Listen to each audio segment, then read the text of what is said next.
Cette région ici et une partie de l'océan autour du Svalbard, c'est devenu la région qui se réchauffe 6 à 7 fois plus vite que le reste de la planète. Le Svalbard, c'est vraiment une région absolument extraordinaire. C'est déjà d'une beauté à couper le souffle, je pense qu'on le voit. Mais malheureusement, cette beauté, elle est devenue aujourd'hui l'épicentre du changement climatique. On a la communauté, la ville la plus au nord du monde. 56% du territoire est recouvert de glaciers. Le glacier le plus proche, il est à 3 km derrière la ville. On a vraiment tout l'éventail de glaciers que l'on peut avoir sur Terre, sauf qu'ici, ils sont super accessibles et qui sont vraiment dans un endroit en pleine mutation dans l'épicentre du changement climatique. Et ce que l'on étudie ici sur les glaciers, ça nous permet ensuite de retranscrire ça sur les glaciers du Groenland et sur les glaciers de l'Antarctique et ainsi de mieux comprendre par exemple la rapidité de l'élévation du niveau des mers. Avant-hier, j'étais sur le glacier juste derrière moi qui s'appelle Burobren. Burobren, on a une petite histoire ensemble parce que c'est un glacier qui est en train de complètement changer de comportement, il est en train d'accélérer. Et on appelle ça la surge des glaciers.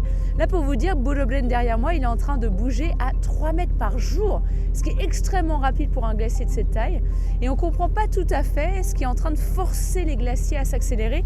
Et donc forcément, un glacier comme celui-ci qui s'accélère, ça veut dire qu'il amène toute une quantité de glace dans les océans. Et donc on a vraiment besoin de comprendre pourquoi est-ce que des glaciers se mettent à accélérer et à quelle vitesse ils accélèrent la hausse du niveau des mers. Tout ce qui se passe ici influence le reste de la planète. Par exemple ici, la fonte des glaces participe activement à la hausse du niveau des océans.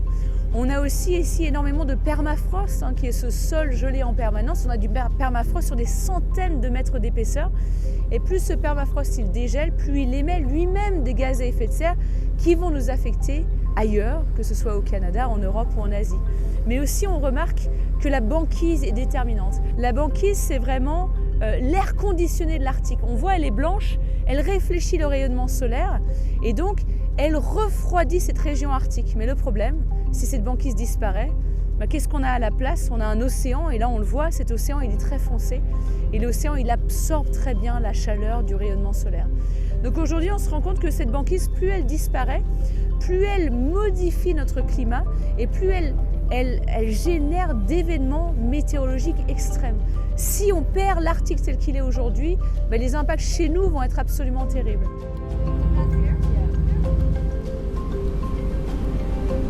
C'est clair qu'il faut qu'on comprenne tous ce qui se passe ici dans l'Arctique parce que notre avenir à tous, qu'on habite ici ou pas, dépend directement de la santé de ces écosystèmes.